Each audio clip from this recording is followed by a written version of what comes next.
नमस्कार।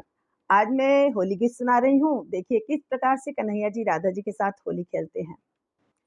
राधा संग खेले ले होली कन्हैया, राधा संग खेले ले होली।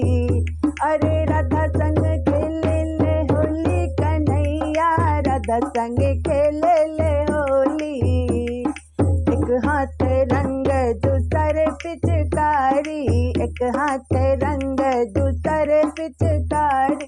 वालो संग बना के ढोली कन्हैया, राधा संग खेले ले होली। अरे वालो संग बना के ढोली कन्हैया, राधा संग खेले ले होली।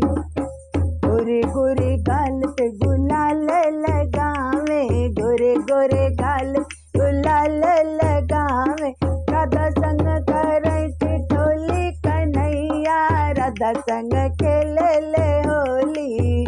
अरे राधा संग करे ठिठोली कन्हैया, राधा संग खेले ले होली।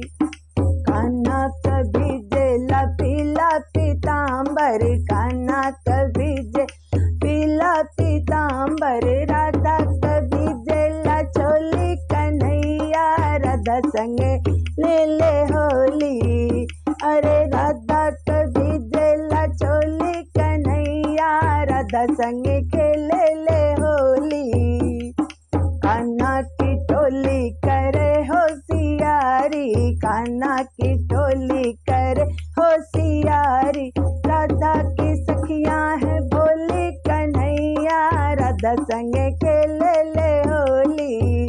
अरे राधा की सखियां है भोली कन्हैया, राधा संग खेल ले होली। राधा संग खेले ले होली कन्हैया, राधा संग खेले ले होली।